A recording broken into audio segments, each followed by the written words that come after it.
بسم الله الرحمن الرحيم نحمده ونصلي ونسلم على حبيبه الكريم الأمين العزيز الرؤوف الرحيم أما بعد فأعوذ بالله من الشيطان الرجيم بسم الله الرحمن الرحيم يومئذ يود الذين كفروا وعصوا الرسول لو تسوى بهم الأرض ولا يكتمون الله حديثا صدق الله العظيم. رسول برکت کے لیے درود شریف پڑھیے. اللهم صل على سيدنا وشفيعنا وحبيبنا ومولانا محمد وعلى آله والكرام وآله الكرام وابنه الكريم وآله وأصحابه صلى الله تعالى عليه وسلم.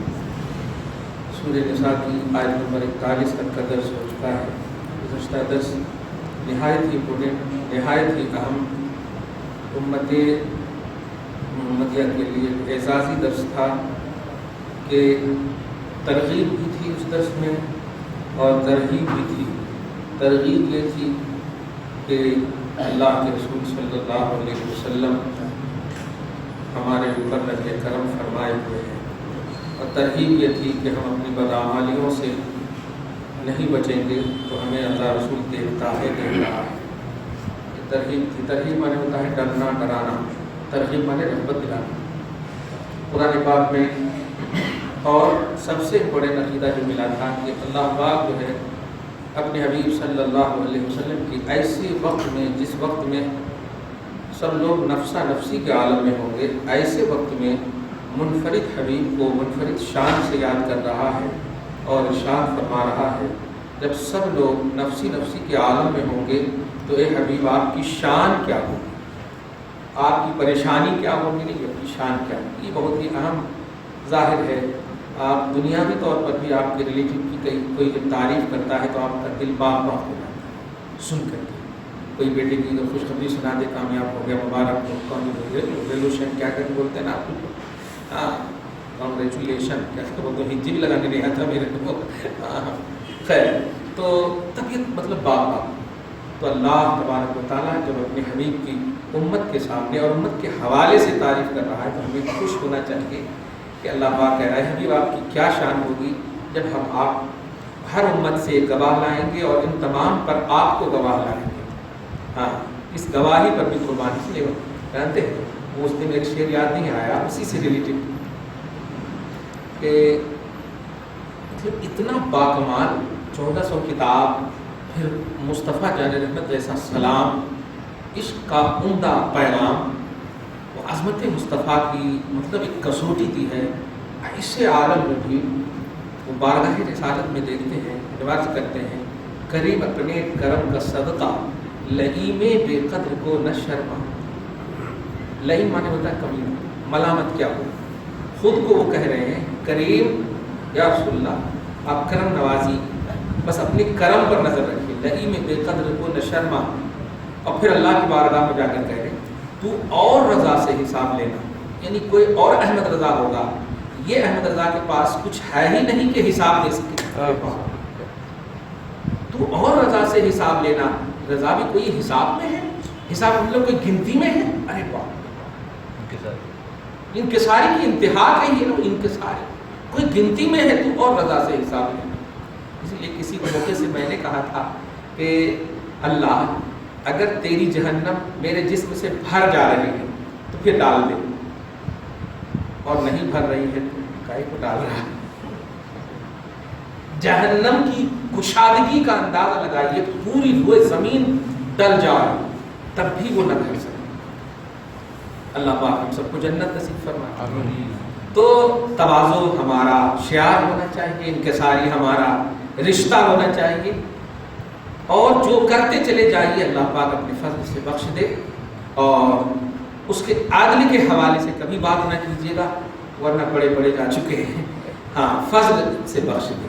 آج دیکھیے وہ کفار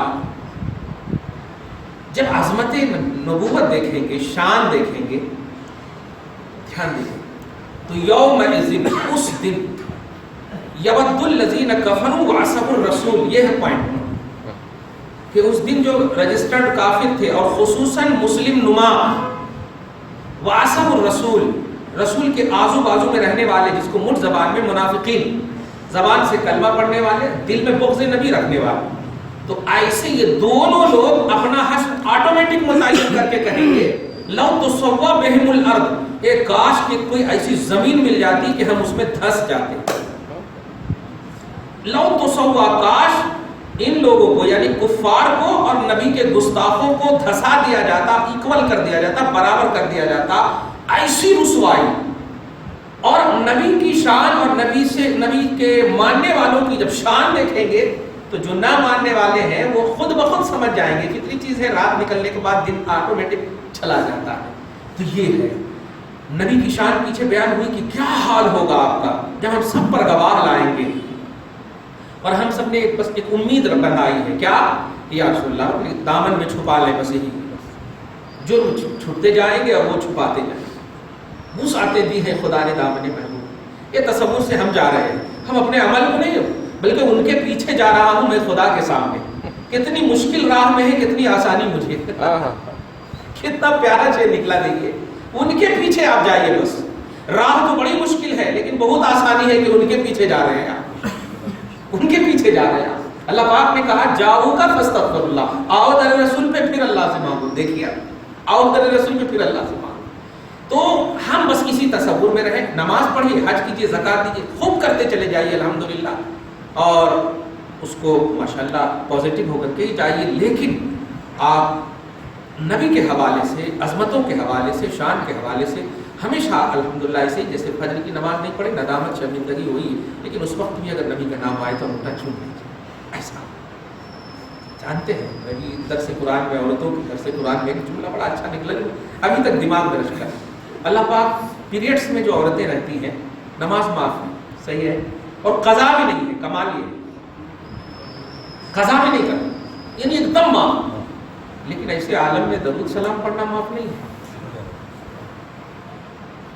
دیکھ رہے ہیں محبوب کا حق دیکھ لیا، کمال ہے، درود سلام نہیں معاف ہے، وہ پڑھ سکتے ہیں، کیا مطلب دیکھیے فرصت اور وسعت، پرسنل چیز معاف ہے۔ اسی کو جمعہ میں کہا تھا میں، اللہ کے حقوق میں کچھ کمی ہوئی اللہ معاف کر دے گا، بہت بڑا وہ معاف کرنے والا ہے، لیکن بندوں کے حقوق میں کمی ہوئی، خصوصاً سید الانبیاء، تو بس ہو گیا، پھر سمجھ لیجیے۔ اس لیے کہا اے نمازیوں درود سلام پڑھو، نہیں کہا اے ایمان والو درود سلام پڑھو، اے ایمان والو درود سلام۔ پیریڈس میں ہماری ماں ایمان سے رہتی ہیں الحمدللہ، ایمان والوں کو کہا گیا۔ خیر، تو کافر لوگ شان نبوت اور شان غلامان نبوت دیکھ کر کے کہہ پڑیں گے لو تو سوا بہم الارض، یہ کاش انہیں زمین میں ایکول کر دیا جاتا، لیکن اللہ فرما رہا ہے ولا یکتمون اللہ حدیثا، یہ لوگ اللہ سے کوئی بات چھپا نہیں پائیں گے، کہاں جائیں گے چھپا کر کے، کہیں چھپا نہیں چھپا پائیں گے۔ یہ بھی ریلیٹڈ آیت کریمہ، اور رکو نمبر 3 مکمل یہاں سے۔ اب آیت نمبر 43 کا جو ہے پیراگراف چینج ہو رہا اور بڑی عمدہ یہ آیت بھی آ رہی ہے، یا ایھا الذین آمنوا لا تقربوا الصلاۃ، یہ بڑی توجہ سے سنیے گا، اے ایمان والو، اے ایمان والو، لا تقربوا الصلاۃ وانتم سکارا، نماز کے قریب نہ جانا جب تک کہ تم شراب کی حالت میں، بے ہوشی کی حالت میں نماز کے قریب نہ جانا، حتی تعلموا ما تقولون، جب تک اس وقت تک جب تک کہ تم جو بول رہے ہو وہ سمجھ بھی رہے ہو، جو بول رہے ہو سمجھ بھی رہے ہو، تو گویا شراب حاوی نہیں ہے تیرے ہو، لیکن جو بول رہے ہو اور وہ سمجھ نہیں رہے ہو تو اس کا مطلب یہ کہ شراب حاوی ہے۔ اس کی تفسیر پہلے بتاؤں آپ کو، شراب کی جو حرمت کا مسئلہ ہے وہ نیچرلی نہیں ہے، سیکنڈ راؤنڈ ہے۔ مدینہ مغرب کی نماز، حضرت عبداللہ ابن عوف یا حضرت عبد الرحمن ابن عوف ایک صحابی ہیں جو دعوت کیے تھے، مغرب کی نماز کا وقت ہو گیا، امامت کے لیے مطلب اس دعوت میں شراب بھی رکھے تھے، تو شراب اپنے حساب سے یہاں بار وغیرہ کا دماغ میں نہیں لائے، عرب کی سرزمین ہے اور سیکنڈ راؤنڈ ہے حرمت کی، شراب کا جو مسئلہ وہ بھی رکھے تھے۔ وہ امام صاحب اتنا زیادہ پی لیے تھے، اتنا زیادہ پی لیے تھے کہ پہلی رکعت میں یا پہلی رکعت میں قل یا ایھا الکافرون یہ پڑھنا شروع کرے پہلی رکعت میں، تو لا اعبدو کے بجائے اعبدو ما تعبدون وانتم عابدون ما عبدتم، ولا میں سب میں لا چھوڑ دی اور ایک دم معنی ہی بدل گئے، لا اعبدو کا معنی ہوا میں عبادت نہیں کروں گا اس کی جو تم عبادت کرتے ہو، اے کافرو، اور اعبدو کا معنی ہوا میں عبادت کروں گا اس کی جس کی تم کرتے ہو. لو نیگیٹو سے پازیٹو ہو گیا ایک دم. تو لا کا مطلب اب پورا پڑھ لیے، دھیان دیجیے گا، پورا پڑھ لیے، یہ بات پہنچی نبی تک تو آیت کریمہ ہوتی ہے، دیکھیے گا. اور یا ایھا الذین آمنو، اس سے عقیدہ دینے جا رہا ہوں کہ کسی بھی نہ انجانے میں اگر کوئی عمل سرزد ہو جائے تو بندہ ایمان سے خارج نہیں ہوتا ہے. رب کہہ رہا ہے یا ایھا الذین آمنو، اے ایمان والو، ایمان والوں کا، جبکہ لا اللہ نے داخل کیا ہے قرآن پاک کی آیت لا اعبدو، اور اعبدو اگر کر دیا تو یہ تو کفر ہو گیا نا، ایک دم تحریف ہو گئی آیتیں، اور آیتیں قرآنیہ کی تحریف کفر ہے. لیکن چونکہ لا علمی میں، بے ہوشی میں ہوا، اس لیے اللہ پاک نے کفر کا فتویٰ نہیں دیا، ابھی بھی کہا اے ایمان والو. دیکھا احتیاط دیکھیے آپ، ایسے ہی فقہیات کے یہ امام نہیں آئے ہیں دنیا میں، سمجھئے. ایک ہوتا ہے کفر کی دنیا میں لزوم اور ایک ہوتا ہے التزام. لزوم کہتے ہیں کہ زید نے عمرو کو طلاق دیا. بکر نے سوال کیا کر کیا فرماتے علماء دین کہ زید نے اپنی بیوی کو 3 طلاق دیا. زید نہیں کہہ رہا، کوئی دوسرا کہہ رہا. تو اب فتویٰ کی صورت یہ ہوگی کہ اگر زید نے واقعی، جس کو رائٹنگ میں بر تقدیر صدق استفتاء مستفتی، یہ ہے فقاہت فتویٰ دینے کا جملہ، یعنی سوال کرنے والے کے سوال کی سچائی کو فرض کر لینے کی بنیاد پر، سوال اگر سچا ہے تو زید کی بیوی پر طلاق ہے. دیکھیے یہ ہے سب، اس کو بولتے ہیں لزوم. اور اگر زید نے خود دیا، وہ خود کہہ رہا ہے آ کر کے، تب تحقیق نہیں کی جائے گی، تب کہا تو ہو گیا. اب اس کو بولتے ہیں التزام، یعنی لازم پکڑنا. قائل اگر خود پیش ہو رہا ہے تو وہاں پر فتوے میں تحقیق نہیں کی جاتی، اور قائل کا قول پیش ہو رہا ہے تو وہاں پہ تحقیق کی. دیکھا تو ایسے اللہ پاک دیکھیے یا ایھا الذین آمنوا، اے ایمان والو، جبکہ لا اعبدو کا لا ہٹا دیں گے آپ تو کفر ہو جائے گا جان بوجھ کر. لیکن نہیں، نہ انجانے میں ہوا. شریعت میں 3 لوگوں سے شریعت کو اٹھا لیا گیا، 3 لوگوں سے. ایک تو یہی بے ہوشی، اور ایک تو مجنوں کم عقل، مجنوں دیوانے کم عقل، اور ایک سوئے ہوئے. سویا ہوئے شخص اگر کوئی اس کا سطر یہاں آ جائے تو آپ جا کر کے فتویٰ مت لگائیے کہ سطر کھل گیا حرام ہے، وہ اور الٹا ہو جائے گا، گم جائے گا. تو سوئے ہوئے شخص پر بھی فتوے نہیں لگتے جب تک کہ وہ بیدار نہ ہو جائے. تو دیکھا آپ نے کہ شریعت میں بچے پر بھی فتوے نہیں لگتے جب تک کہ وہ بالغ اور عاقل نہ ہو جائے. مجنون پر بھی فتوے نہیں لگتے. تو نہ انجانے میں اگر کبھی ہو جائے ایسا تو اس کی تحقیق ہونی چاہیے. سڈنلی فتویٰ دینے کے موڈ میں کبھی نہ رہیے گا، ورنہ پکے موحد بھی رہیں گے تو چلے جائیں گے آپ، کیونکہ لوٹ جاتا ہے اصل کفر. کیونکہ کہنے والا ہو سکتا ہے دل سے نہ کہا ہو. تو بڑی تحقیق ہے کفر کے معاملے میں اور ایمان و کفر کی دنیا میں. یا ایھا الذین آمنوا، ایک تو بات یہ معلوم، اور دوسری بات حتی تعلموا ما تقولون وما تقولون، کہ جب تک کہ تم جو بول رہے ہو اس کا علم اگر تمہارے پاس موجود ہے تو یہ شراب کا لحاظ ہوگا. اب یہاں پر جو سوال کرتے ہیں نا، زید نے اپنے شراب کی حالت میں بیوی کو طلاق دے دیا. میں تو پہلے یہ بولتا ہوں کہ اگر اس کو شراب کا علم ہے کہ میں شراب پیا ہوں اور میں طلاق دے رہا ہوں تو طلاق ہو جائے. اور اگر جو بولا ہے اس کا علم نہیں ہے تو طلاق نہیں ہوگی. یہی آیت کریمہ ہے اس فتوے کا بیس جو فقہا نے فتویٰ دیا ہے کہ زید کو اپنی ہوش و حواس ہے، شراب پینے کا علم ہے، شرابی کا علم ہے، جو بول رہا ہے اس کا احساس ہے، زمین کو آسمان نہیں، آسمان کو زمین نہیں سمجھ رہا ہے، تو طلاق واقع ہو جائے گی، نہیں تو نہیں ہوگی. یہی آیت ہے. ایک ولا جنبن، اور ناپاک لوگ بھی نماز کے قریب نہیں جانا.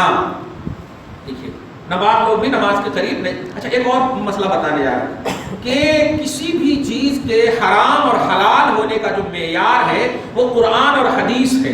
اور اس حلال و حرام میں بھی 2 معیار ہیں.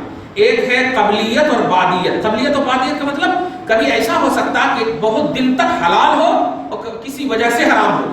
جیسے دیکھیے شراب بہت دن تک حلال تھا، لیکن جب سکرانیت ہو گئی، بے توجہی آنے لگی اور اس میں جو ہے بے ہوشی کے پہلو، کیمیکلز وغیرہ کا پہلو آ گیا تو اب بالکل حرام. دیکھا آپ نے؟ تو یہ ہوتا ہے احتیاط. جب رب ہو کر احتیاط فرما رہا ہے جو قادر مطلق ہے، بندے سڈنلی کسی کو بھی جو دیکھتے ہیں پھڑاک سے فتویٰ دے دیتے ہیں. ہر جنس پہننے والا نہیں ہوتا، والی نہیں ہوتا، دیکھنا چاہیے، تحقیق کرنی چاہیے. یہ تحقیق بتا رہا ہوں اصل. آگے فرمایا والا جنوبن، اور جو ناپاک ہیں جنوبی. یہ ناپاکی میں دونوں صورت ہے کہ بھائی بچے بھی احتلام میں بھی ناپاک ہو جاتے ہیں، شادی شدہ جو ہے بیوی کے مجامات میں ناپاک ہو جاتے ہیں، یا کسی بھی وجہ سے ناپاکی ہو تو ناپاک لوگ بھی نماز کے قریب نہیں جانا. الا عابر سبیل، مگر اگر مسافر ہیں تو ان کے لیے رخصت ہے. ان کے لیے رخصت کیا ہے؟ اب اگر پانی پر قدرت ہی نہیں ہے، اس کے بارے میں آیت مزید آ رہی ہے. حتی تغتسلوا، جب تک کہ غسل نہ کر لیں. یہ تینوں غسل نہ کر لیں. غسل طہارت کبریٰ ہے، پاکی بڑی پاکی ہے. اچھا، اس سلسلے میں ایک اور مسئلہ بار بار پوچھا جا رہا ہے، ہمیشہ ہفتے میں دو تو پوچھتے ہیں. کیا ہے کہ حضرت ہم غسل کریں لیکن کپڑا پہن کر کے نہیں کریں. ایک سوال ہے یہاں. اور غسل کریں پھر آ کر کے اسی غسل سے نماز پڑھ سکتے کیا؟ تو سب سے پہلا سوال کہ جو مطلب کپڑا پہن کر نہیں کرتے ہیں، یہ بہت بڑی غلطی ہے. اگر آپ کے پاس کپڑا اویلیبل ہے ایکسٹرا سے مراد کہ جو پہننے والے ہیں غسل کے بعد، اس کے علاوہ ایکسٹرا سے یہ مراد ایسا نہیں کہ نہیں وہ تو ولیمہ میں پہننے کا ہے وہ ایکسٹرا نہیں ہے، ایسا نہیں. یہ جو ابھی نہا کر کے جو پہننے والے ہیں اس کے علاوہ، اس کو بولتے ہیں ایکسٹرا. تو اگر ایسا کپڑا موجود ہے تو آپ کپڑا پہن کر کے سطر چھپا کر کے نماز، کیوں؟ اللہ تعالیٰ دیکھتا ہے. نبی نے فرمایا تھا اس موقع سے کہ تم حیا کی بات کرتے ہو، اللہ تعالیٰ سب دیکھتا ہے. اللہ کو حق بولنے میں شرم نہیں آتی، حیا نہیں. ان اللہ لا یستحی، بے شک اللہ حیا نہیں فرماتا. اللہ سے کیا چھپی ہوئی چیز؟ لہذا وہاں پر بھی اگر خود کپڑا ہے آپ کے پاس تو سطر کو چھپا کر کے، خاص طور سے سطر غلیظ جو ناپاکی کی جگہ ہے اس کو چھپا کر کے آپ نہانا. ایک بات. دوسری بات، آج کل تو وہ جھرنے میں نہانا شروع کر دیے ہیں. ناپاکی کے غسل میں کمال احتیاط کی ضرورت ہے.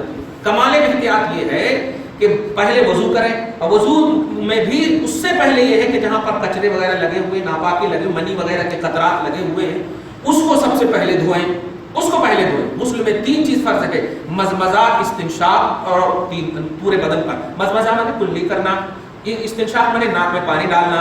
دھیان دیجیے گا، عام دنوں میں یعنی رمضان کے علاوہ میں آپ گرگرا بھی کر سکتے ہیں. رمضان میں گرگرا نہیں کرنا، گرارا جس کو بول رہے ہیں. خیر، اور پھر 3 چیز یہ ہے غسل کے فرائض، اس کو ادا کرنا. اور آج کے حساب سے ایک نیا مسئلہ آپ کو یہ ملے گا کہ پہلے کے زمانے میں چونکہ پتھر وغیرہ پر نہاتے تھے کھڑے ہو کر، آج وہ غسل خانے اور حمام کا اتنا تصور نہیں تھا، پانی بہہ جاتا تھا آسانی سے. آج جو ہے آسانی سے نہیں بہتا پانی.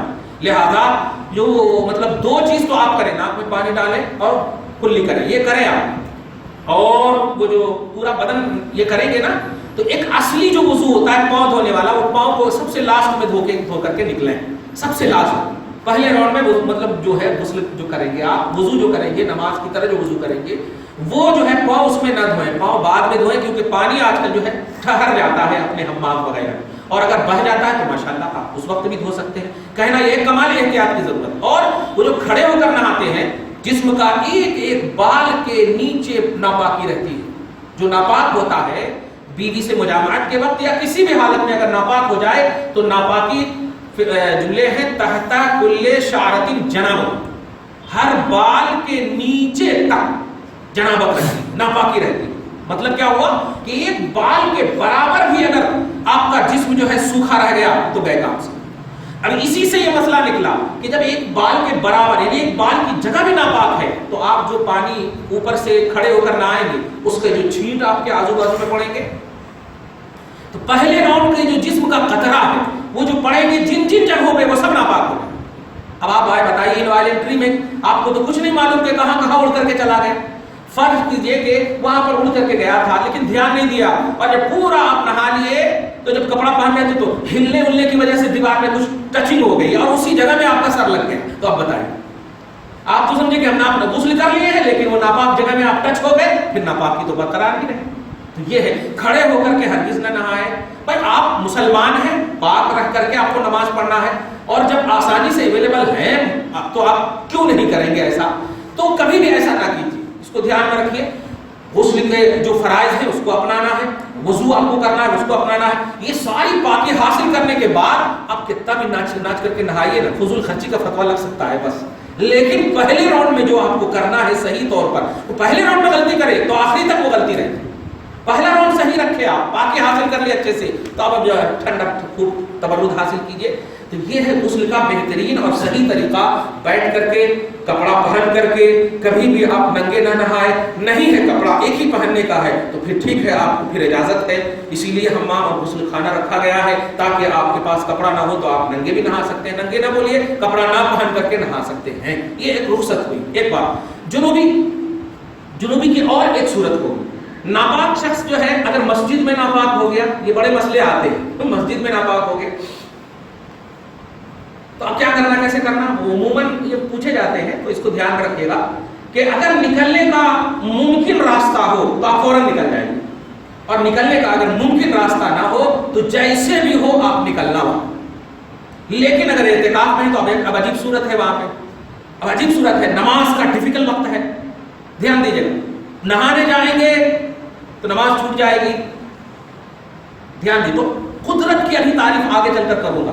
ایسی صورت میں تیمم آپ کو کرنا ہے، تیمم کر کے آپ نماز پڑھ لیں، پھر آپ جب پانی پر قدرت پائیں گے تو پھر پانی پر قدرت پانے کی وجہ سے اب آپ پانی پر قدرت کر لیں تو غسل کریں، پھر آپ نہائیں، اچھے سے پاکی حاصل کریں، پھر نماز کا احتیاطاً اعادہ کر لیں، قدرت اگر مل جائے۔ سمجھ گیا؟ یعنی اس کو یوں کہیے کہ اصل جب موجود رہتی ہے تو جانشین نہیں ہوتا، اور جب اصل نہیں ہوتی تو جانشین ہوتا۔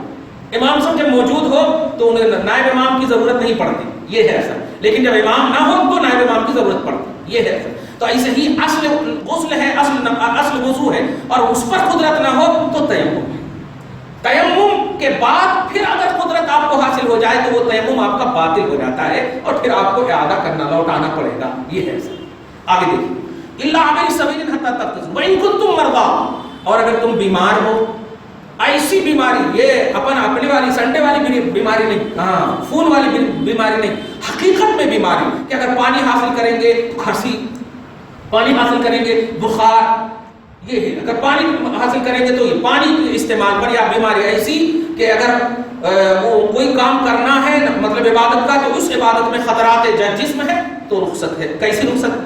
او علی سفر، یا سفر میں ہیں آپ، او جاء احد منکم من الغائط، یا لیٹرین سے آپ آئے ہیں، او لامستم النساء، یا بیوی سے جماع کیے ہیں۔ کتنی صورتیں ہوگی؟ بیماری کی، سفر کی، لیٹرین سے آنے کی، اور بیوی سے جماع کرنے کی، یہ 4 صورتوں میں فلم تجدوا ماء، اب اگر آپ پانی نہ پائیں، لیکن یہاں پر جو ہے نا سڈنلی ترجمہ کر کے لوگ پانی نہ پائیں سے مراد لم تستطیعوا علیہ، یعنی آپ پانی پر قدرت نہ رکھیں۔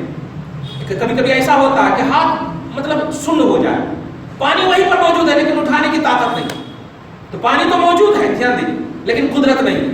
تو ایسے شخص جو قدرت نہ رکھے اٹھانے کی، پانی پر حاصل نہ ہو قدرت، تو ایسا شخص بھی معذور شرعی ہے، ایسا شخص بھی، پانی وہاں پر موجود ہے لیکن جانے کی قدرت نہیں ہے تو وہاں پر بھی آپ کی استطاعت نہیں ہے، گویا وہ پانی نہ پائے جانے کی منزل میں ہے، یہ ہے قدرت مراد ہے یہاں پر، پانی نہ پانے سے مراد قدرت ہونا، کیپیسٹی اویلیبل، یہ ہے۔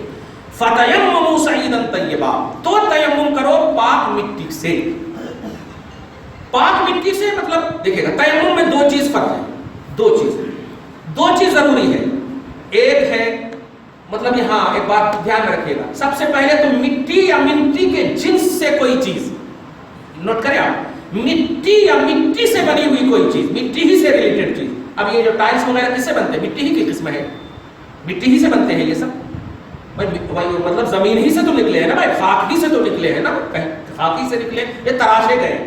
تو مٹی یا مٹی سے ریلیٹڈ چیز، میں یہ آج کے حساب سے ترجمہ کر رہا ہوں، میں مٹی یا مٹی کی جنس سے کوئی چیز ہو تو اس پر بھی آپ تیمم کر سکتے ہیں اگرچہ اس پر دھول نہ ہو، یہ ہے پوائنٹ، سمجھے آپ؟ کیونکہ مٹی کا تصور دھول کا ہوتا کیا ہے؟ تیمم کی صورت یہ ہے کہ آپ کو اس طرح مارنا ہے، 2 ہاتھ، ایک مار کر کے آپ کو منہ پر صاف کرنا، منہ کو صاف کرنا، اور ایک مار کر کے آپ کو پورا، جس کو ذراعین کلائی بولتے ہیں، پورا، ہاں 2 ہی ہے سر، یہ ہے سر، پاک مٹی ہو یہ ضروری ہے، پاک جگہ ہو یہ بھی ضروری ہے، اور مار کر کے ایک چہرے پر ملے ہاں، ایک اس پر ملے، بس یہی ہے تیمم کی صورت۔ تو تیمم میں مٹی ہی ہونا ضروری نہیں ہے، مٹی کی جنس بھی ہو تو بھی چلے گا، سمجھ رہے ہیں آپ؟ تو اب یہاں پر بھی جیسے کہ مٹی کی جنس ہے، تیمم کی ضرورت ہے تو کر سکتے ہیں آپ، پٹ سے ایسے مارنا، اب مارنے میں بھی آپ ادھر ادھر دھیان نہیں رکھنا، یہ ہے سر مارنے کا طریقہ، یہ ایک دم بالکل یہ لگنا، اور لگنے کے بعد یہ ایک دم پورا جہاں اگنے کی جگہ، بال اگنے کی جگہ سے لے کر کے چھٹی تک ایک دم، سمجھ رہے ہیں آپ؟ تو یہ ہے تیمم کا طریقہ، پاک مٹی ہو، پاک جگہ ہو، اور 2 مرتبہ آپ کو مارنا ہے، اگر قدرت نہ ہو، بیماری ہو۔ دیکھ رہے ہیں اہتمام، دیکھیں آپ نماز کے معاف نہ ہونے کی صورت دیکھ رہے ہیں آپ، اللہ پاک نماز مطلب بیماری کا عالم ہو تب رخصت ہے پیارے، جنوبی ہو، مسافر ہو، یا مطلب لینٹرنگ وغیرہ ایک دم لگا ہوا ہو، یا وہاں سے آ رہے ہو بدی میں ہو رہا ہو، ایسی صورت۔ اچھا اس سے ایک اور ریلیٹڈ بات ہے، کچھ لوگوں کو ہوا خارج ہونے کا مسئلہ بہت ہے، کچھ لوگوں کو پیشاب مطلب ایک قطرات کے مسئلے بہت ہیں، اسی سے ریلیٹڈ ایسے بتا رہا ہوں میں۔ تو اگر ہوا خارج ہے اور اب آپ مطلب علاج کر رہے ہیں اور کوئی فائدہ نہیں ہے، علاج جاری ہے، تو پھر ایک وضو سے آپ کو ایک پوری نماز پڑھ سکتے ہیں۔ ایک وضو سے ایک نماز کا مطلب یہ ہے کہ جیسے ابھی مغرب کی نماز آپ پڑھے تو عشاء کی نماز سے پہلے تک آپ اگر 70 مرتبہ بھی ہوا خارج ہو گئی تو پھر نماز آپ کی ہو ہی جائے گی، اگر بیماری ہے تو، سمجھ رہے نا، بیماری ہے تو۔ ایسے ہی پیشاب کے قطرات کی بیماری ہے جس کو سلسلے بول بولتے ہیں، سلسلے بول یعنی پیشاب کا مسلسل آنا، قطرات آنا، تو ایک وضو سے ایک نماز پڑھ سکتے ہیں۔ ظہر کی نماز سے عصر تک کی نماز جتنا جو چاہے، یعنی قرآن بھی پڑھ سکتے ہیں، ہر عبادت آپ کر سکتے ہیں جیسے باوضو میں آپ کرتے تھے۔ یہ بات بھی اسی سے ریلیٹڈ تھی اس لیے بتا دیا۔ تو اولا مستم النساء، بیوی سے فلم تجدوا ماء، پانی نہ پاتا، یمموا صعیدا طیبا، تو پاک مٹی سے تیمم کر لینا، فامسحوا بوجوہکم وایدیکم۔ دیکھیں یہاں پر یہ بھی بتا دیا، پہلے ضرب میں، پہلی مار میں چہرے کو اور دوسری مار میں ہاتھوں کو۔ ان اللہ کان عفوا غفورا، بے شک اللہ تعالیٰ بخشنے والا اور مہربان ہے۔ اب جو میں جملہ بتانے جا رہا ہوں یہ تو مسائل سے ریلیٹڈ تھے، اب 15 منٹ بڑی توجہ سے سنیے گا۔ آیت تیمم کا نزول اور امت پر حضرت عائشہ صدیقہ کا احسان، یہ عنوان ہے۔ آیت تیمم کا نزول اور امت پر حضرت عائشہ صدیقہ کا احسان۔ دیکھیے گا، آپ کو ہم کھانا کھلا دیں یہ احسان، یہ بھی احسان ہے، پانی پلا دیں یہ بھی احسان ہے، لیکن یہ احسان ختم ہونے والا احسان، یہ قیامت تک رہنے والا احسان نہیں ہے۔ لیکن قرآن کی آیت کا نزول یہ بہت بڑا احسان ہے، کیونکہ یہ انمٹ کتاب ہے، قدیم کتاب ہے، ازلی کتاب ہے، اس حوالے سے اگر احسان ہو تو یہ بہت بڑا احسان۔ سمجھ رہے ہیں آپ؟ غزوہ بنی مصطلق نوٹ کریں آپ، غزوہ بنی مصطلق سن 5 ہجری میں یہ واقع، ہجرت کے بعد 5 ہجری میں یہ غزوہ واقع ہوا ہے۔ اب جو دینے جا رہا ہوں آیت نمبر 11 سے لے کر کے مطلب تقریباً 18 آیتیں حضرت عائشہ صدیقہ کی وجہ سے نازل ہوئی، تقریباً 18 آیتیں حضرت عائشہ صدیقہ کی وجہ سے۔ کیا ہوا کہ حضور علیہ الصلوۃ والسلام جب بھی جنگ میں جاتے تھے تو بیوی کے درمیان قرآن نازل کرتے تھے، اب جس بیوی کا بھی نام نکل گیا اسی کو لے کر کے جاتے تھے۔ توجہ دے رہا، تو حضرت عائشہ کا نکلا تھا غزوہ بنی مصطلق میں سن 5 ہجری، لے کر کے گئے تھے، غزوہ ہو گیا، لوٹ کر کے آ رہے تھے، رات کا موسم جب ہو گیا تو پڑاؤ ڈال دیا، خیمہ ڈال دیا، صبح نکلیں گے۔ حضرت عائشہ صدیقہ کو ضرورت پیش آئی، آپ نکل گئی ضرورت کے تحت، اور جب نکل گئی تو آپ کے گلے کا جو ہار تھا وہ ٹوٹ کر کے گر گیا، جس کو ہار گم ہونا بولتے، ہار تھا وہ گم ہو گیا۔ احساس تو بعد میں ہوا، اور پھر آپ جو ہے اپنے کجاوے میں بیٹھنے کے مطلب یہ کہ باوجود یعنی بیٹھنے کے بجائے آپ تلاشتی رہی یہاں تک کہ ٹائم ہو گیا کوچ کرنے کا، اور کجاوا زبردستی، کجاوا سمجھ رہے ہیں جس کے اندر ان کو بٹھایا جاتا تھا، عورت تھی تو بٹھا کر کے چھپا کر کے لے جاتے تھے، اور اس کام پر مطلب یہ کہ صحابہ معمور ہوتے تھے، اور ایک صحابہ کی یہ ڈیوٹی ہوتی تھی کہ جب سب لوگ چلے جائیں تو تم بعد میں آنا۔ آج بھی ولیمہ وغیرہ میں بعد میں کچھ لوگوں کو کہہ دیا جاتا ہے بھائی کچھ چھوٹا ہوتا رہے تو تم بعد میں آنا۔ تو ایسے ہی حضرت صفوان ابن معطل ایک صحابی، توجہ دیں، حضرت صفوان ابن معطل یہ صحابی ہے، ان کو معمور کیا گیا تھا کہ تم بعد میں آنا تاکہ کسی کا کوئی اگر موبائل ہے یہ ہے وہ ہے، آج کے حساب سے سمجھا رہا ہوں، کچھ چھوٹ جائے تو آپ لے کر کے آنا۔ تو حضرت صفوان کو رکھ دیا گیا تھا، چنانچہ جب سب پوچھ کر کے چلے گئے تو حضرت صفوان راستے تلاش کے چاروں بغل گئے، اچانک دیکھتے کہ حضرت عائشہ صدیقہ جو ہے نا غم میں نڈھال ہو کر کے لیٹ گئی تھی، تو یہ لیٹ کر دیکھ کر کے اتنے زور سے کہا انا للہ و انا الیہ راجعون، یہ سوچ کر پڑا کہ حضرت عائشہ صدیقہ انتقال کر گئی، یہ سوچ کر پڑا، یہ سوچ کر، کیونکہ اگر انتقال نہ کرتی تو دوڑتی ہوئی جاتی نہ ایسا اس طرح سے، حالانکہ نیند لگے، لیکن یہ اتنے زور سے پڑھے کہ حضرت عائشہ صدیقہ اٹھ گئی اور آیت حجاب اتر چکی تھی، یعنی پردے کی آیت، تو آپ نے اپنا گھونگھٹ ٹانگ لیا، اور حضرت صفوان بھی پردہ کر رہے تھے، لیکن ان کے پاس ایک پرسنل اونٹنی تھی جو جن پر یہ سوار کر کے آنا تھا، تو تو حضرت صفوان نے کہا ماں کہتے ہوئے ادب سے کہ آپ پیچھے بیٹھ جائیں. اور یہ حضرت صفوان آیت حجاب سے پہلے حضرت عائشہ سے کئی مرتبہ مل بھی چکے تھے، مطلب دیکھ چکے تھے. لیکن کمال ہے دیکھیا تنہائی میں بھی صحابہ کرام کے تقوی اور شریعت کا تحفظ دیکھیا. کوئی نہیں ہے پھر بھی دیکھیے اللہ اور توحید دیکھا. تو حضرت صفوان نے پیچھے بٹھا لیا.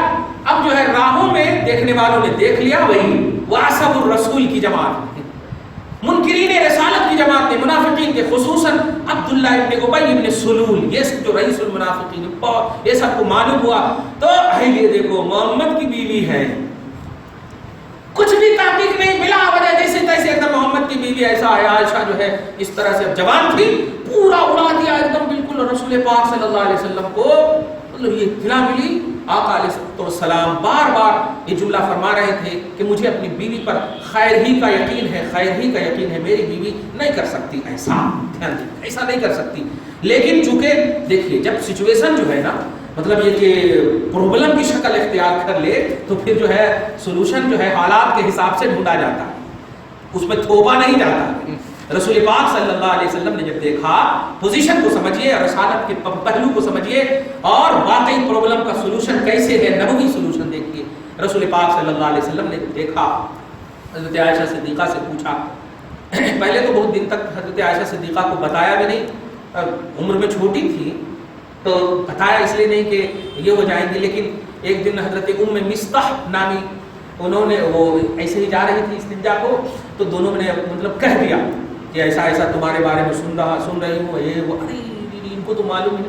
اب جو ہے مطلب پہلے تو اڑتی پھرتی باتیں تھی، اب جب تصدیق ہو گئی تو ایک دم بالکل بستر پر اتنی بیمار پڑ گئی، روتے روتے ایک دم بالکل خوبصورت چہرہ ایک دم یہ ہو گیا، بہت بے پناہ کرنے لگی. رسول پاک صلی اللہ علیہ وسلم یہ دن تک جو ہے حالات کے حساب سے حالات ہیں ایسے، تو پھر بھی بار بار اعلان کر رہے ہیں ما علمت اہلی الا خیرا، ما علمت اہلی الا خیرا، ما علمت من سوء قط. یہ حدیث میں سب بخاری مسلم میں ہے کہ میں کبھی بھی اپنی بیوی کے حوالے سے برائی کا خیال بھی نہیں کر سکتا ایسا. لیکن اتمام حجت کے طور پر خلفائے راشدین میں سب کو بلایا، خصوصاً ابو بکر صدیق، عمر فاروق، عثمان غنی اور مولائے کائنات کو خصوصاً بلایا. ابو بکر صدیق کو جو بلایا، اب ظاہر سارے صحابہ کی سب سے عظمت بڑی شخصیت آ چکی ہے، اب تو کچھ بھی مطلب منافقین کرنا چاہیں بھی تو نہیں کر پائیں گے. بالکل رؤسائے صحابہ تشریف لا فرما حضور علیہ الصلوۃ والسلام. حالات کو دیکھیں آپ اور ہینڈل کرنے کا تصور دیکھیے معاملات کو. نبی پاک صلی اللہ علیہ وسلم نے ابو بکر صدیق سے جب پوچھا تو ابو بکر صدیق نے دیکھیے کیا کہا، یا رسول اللہ یہ تو میری بیٹی ہے، اگر میں اپنی بیٹی کی تعریف میں یا میری بیٹی کی برات میں کچھ بولوں تو لوگ کہیں گے کہ یہ باپ ہے اس لیے ان کی بات نہیں مانی جائے. باپ تو اپنی بیٹی کو اچھا کہے گا ایسا. یا رسول اللہ مجھ سے کچھ بھی صفائی مت لیجیے، اور رو کر کے پیچھے ہٹ گئے.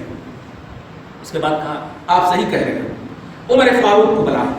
اب آپ ایک بات جو آپ آیت نمبر 11 سے آپ اس کی تفسیر سورہ نور، سبحان اللہ جو ابھی میں پڑھا ہوں، اللہ نور السماوات نور علی نور، سورہ نور آیت نمبر 11 سے لے کر کے 11 دو 22 11 33 18 کل آیت کریمہ اتری ہے. توجہ دیں آپ. رسول پاک نے عمر فاروق کو بلایا اور کہا کہ عمر تمہاری کیا رائے ہے عائشہ کے حوالے سے؟ قرآن پاک کی تفسیر اور قرآن پاک کی آیت کریمہ کا نزول میں پیش کر رہا ہوں، پس منظر پیش کر رہا ہوں، دھیان دیجیے. عمر فاروق نے کہا یا رسول اللہ میں نے دیکھا ہے جب سے میں آپ کے ساتھ بچا. یاد رکھیے گا صحابہ کبھی مبالغہ نہیں پیش کرتے تھے، یعنی حقیقت کے خلاف کوئی بات نہیں کرتے تھے، جو بھی کرتے تھے حقیقت ہی ہوتی. یا رسول اللہ میں نے دیکھا ہے جب سے آپ کی معیت اور آپ کی صحابیت آپ کے ساتھ رہا ہونا نصیب ہوا ہے، میں نے دیکھا ہے کہ آپ کے جسم پاک پر ایک بھی مکھی نہیں بیٹھتی، ایک بھی مکھی نہیں بیٹھتی. تو نبی پاک نے کہا میں نے عائشہ کے بارے میں سوال کیا ہے، یہ مکھی کی بات بیچ میں کیا لایا؟ تو نبی پاک صلی اللہ علیہ وسلم کا چہیتا رئیس العادلین کہتا ہے یا رسول اللہ پوچھے نا، میں وہی ایکسپلین کرنا چاہ رہا ہوں، وہی تو بتانا چاہ رہا ہوں. سرکار مکھی کیوں نہیں بیٹھی، ہم سے پوچھے کیوں نہیں بیٹھی. تو یا رسول اللہ مکھی جو ہے صرف مٹھائی پر نہیں بیٹھتی، پائخانہ وغیرہ پر بھی بیٹھتی ہے، پیشاب وغیرہ پر بھی بیٹھتی ہے، ناپاک جگہ پر بھی بیٹھتی ہے. تو اللہ کو یہ گوارا نہ ہوا کہ جو مکھی مشترک ہو، پائخانہ اور مٹھائی دونوں پر بیٹھی ہو، تو وہمی اور گمانی طور پر بھی میرے حبیب سے ایسی چیز ریلیٹڈ ہو، یہ گوارا نہیں ہے اللہ تعالیٰ کو. جو عمر فاروق کا یہ جو جملہ سنا تو کہنا کیا چاہتے ہو؟ تو سرکار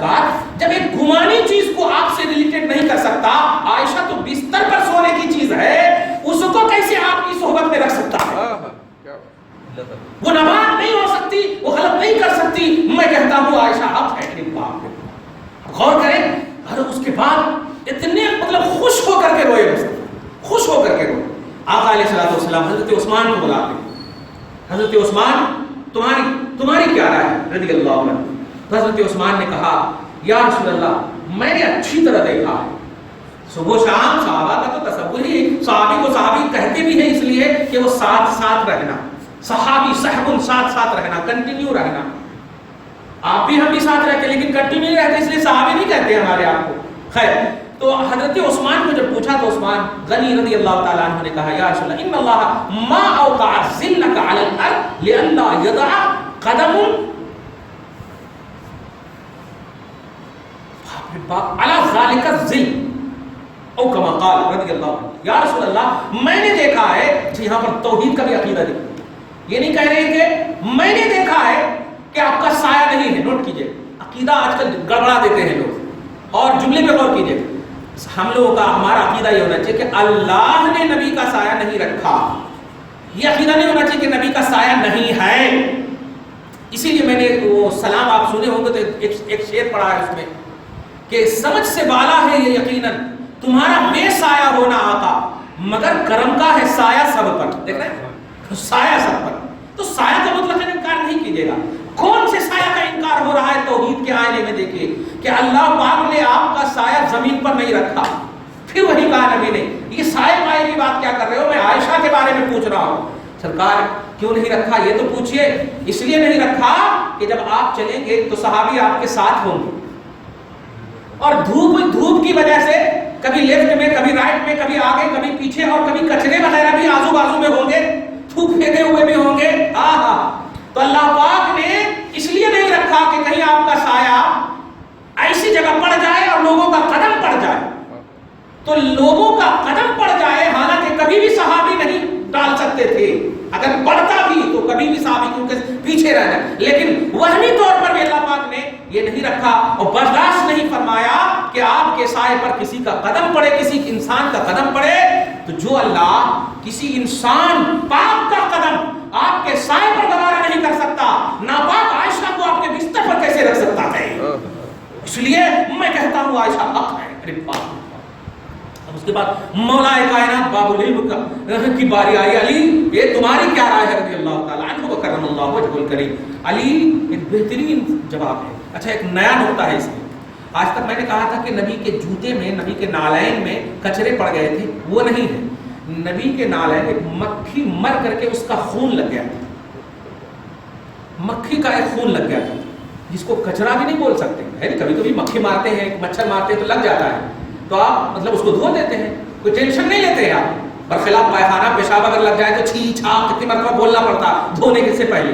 مکھی مچھر اگر لگ جائے تو اس کو تو دھو لیتے آسانی سے. یعنی اتنا ایک دم غلیظ نہیں ہے کہ بالکل ایک دم پریشان ہو جائے. تو آپ کے نالین میں یا رسول اللہ ایک مرتبہ میں نے دیکھا کہ آپ اپنے جوتے کو اتار رہے تھے تو میں نے سبب پوچھا تھا وغیرہ. تو آپ نے کیا کہا تھا کہ اے جبرائیل ابھی اے علی جبرائیل آئے تھے. اچھا یاد رکھیں اس میں جو ہے نا خالی جبرائیل آئے تھے وہ اگر بول دیں تو پھر الٹا ہو جائے. جبرائیل سید الملائکہ ہیں جو اللہ کی اجازت کے بغیر کہیں سے نہیں ہلتے. مقام ان کا سدرہ ہے، وہ وہاں سے وہ نہیں ہلتے جب تک اللہ کا حکم نہیں ہوتا. اس میں بھی آپ یہ کہیے کہ اللہ کے حکم سے جبرائیل آئے تھے. خالی علم غیب ہی پہ مت کہیے کہ علم غیب اللہ کے حکم سے ہے، اللہ کی وحی سے ہے. یہاں پر بھی بولیے اللہ نے حکم دیا ہے میرے جبرائیل جاؤ میرے حبیب کی بارگاہ میں صلی اللہ علیہ وسلم، ان کے جوتے میں مکھی کا خون لگا ہوا ہے اور جا کر کے کہہ دو کہ اس کو وہ اتار لیں. اچھا جوتا جو ہے نبی کے تلوے سے ٹچ ہوتا اور اوپر کا حصہ تلوے میں نہیں لگا ہوگا، وہ جوتے میں لگا ہے نا. جوتا نبی نہیں ہے، نبی سے ریلیٹڈ چیز ہے، نبی نہیں ہے. لیکن عائشہ تو جس میں پاک سے بھی ٹچ ہوئی تھی نا، بیوی ہے تو جس میں اطہر سے بھی ٹچ ہوئی تھی. تو علی کہتے یا رسول اللہ جو اللہ ایک خون مکھی کے خون کو گوارا نہیں کر سکتا آپ سے ریلیٹڈ چیز میں، تو آپ کی ذات سے کیسے عائشہ کو کنیکٹ کر سکتا ہے؟ عائشہ حق پر ہے، پاک ہے، کوئی جو کہے وہ ان کی بولی ہوگی. ہم کہتے ہیں عائشہ حق ہے، پاک ہے. اتنا خوش ہوا اللہ تعالیٰ. اب دیکھیں آیت کریمہ سنیے. ان الذین جاؤوا بالافک عصبۃ منکم، میرے حبیب جو آپ پر یا آپ کی بیوی پر جو تہمت لگا رہے ہیں، افک بولتے ہیں تہمت کو، بے حقیقت تہمت کو، عصبۃ منکم، یہ تمہیں میں سے تمہیں کے کیٹیگری کے ہیں. اس لیے کہ بہت سارے ایسے حضرت حسان بھی ہو چکے تھے ان میں شامل، اور حضرت اسما بھی ہو چکی تھی، حضور کی سالی بھی، بہت سارے اپنے بھی ہو گئے تھے، اس میں کوڑے لگائے گئے ہیں، انہیں بھی لگائے گئے ہیں، انہیں بھی. لا تحسبوہ شرا لکم، یہ پوائنٹ نوٹ کیجیے، لا تحسبوہ شرا لکم، آپ انہیں خراب گمان مت کیجئے، بل ہوا خیر لکم، یہ تو آپ کے لیے اور آپ کے غلاموں کے لیے بہت بہتر ہے. وہ دیکھ لے عائشہ صدیقہ کی پاک دامنی کا اعلان، ریلیٹڈ آف نبوت کی عظمت کا اعلان اللہ قرآن میں کر رہا ہے. مقام نبوت اللہ کے پاس کیا ہوگا، ذاتی رسالت کا مقام اللہ کے پاس کیا ہوگا.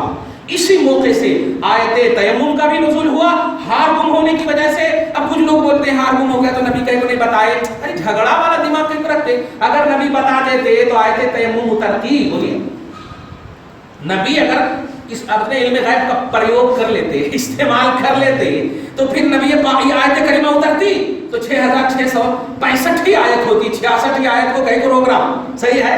تو اللہ کے رسول صلی اللہ علیہ وسلم مشیت خدا کے تحت علم غیب کا استعمال فرماتے ہیں. تو اگر ہار گم ہوا ہے نہیں بتائے، یہ خدا کی مصلحت ہے اور نبی کی چاہت ہے جو اللہ تبارک و تعالی توحید اور رسالت ہے اپنے من کے لیے، اپنی چیز کے لیے استعمال. اور یہاں پر بھی دیکھیے نبی 100% کہہ رہے ہیں کہ میں جان رہا ہوں، میں جان رہا ہوں. وہ نبی جن کے ہر بات وحی خدا، وہ کہہ رہے ہیں کہ میں جان رہا ہوں کہ میری بیوی حق پر ہے، منبر پر کھڑے ہو کر کہہ رہے میری بیوی حق پر ہے. پھر بھی اللہ کے رسول فیصلہ نہیں فرما رہے ہیں اور الگ ہی رکھے ہوئے ہیں. وہ جانتے تھے کہ 18 آیت کریمہ میری عائشہ کی پاک دامنی میں جب ظاہر ہوگی، امت دیکھ لے نسبت مصطفیٰ کی برکت، نسبت مصطفیٰ کا کمال اللہ کے نزدیک کیا ہے.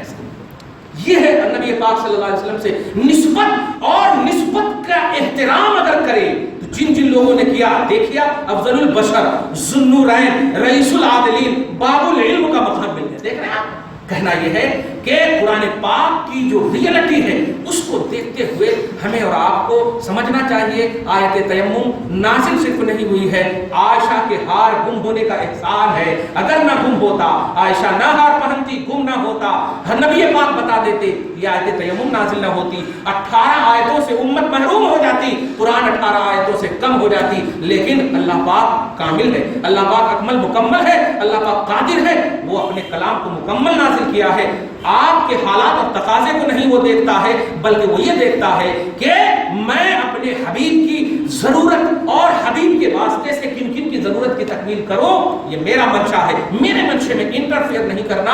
ہاں انٹرسٹڈ ہو سکتے. دعا ہے پروردگار عالم آپ کو ہم سب کو سچا پکا موحد مسلمان بنائے رکھے، توحید و سنت کے آئینے میں زندگی کامل نصیب فرمائے. ہم سب کے بڑوں کو بخش دے مولا، ہم سب کی نسلوں کو صحت کاملہ عاجلہ نصیب فرمائے. جن کے والدین زندہ ہیں انہیں بھی صحت کاملہ عاجلہ نصیب فرما. جن کے گھر میں کوئی بیمار ہے شفا عطا فرما. حاضرین میں سے جو کوئی بیمار ہے شفا عطا فرما. اپنے حبیب پاک کی آمد بہار کے صدقہ و طفیل میں گھر بار میں اولاد میں رحمتیں برکتیں نازل فرما. وصلی اللہ تعالی علی خیر خلق محمد وآلہ وصحبہ اجمعین برحمتک یا ارحم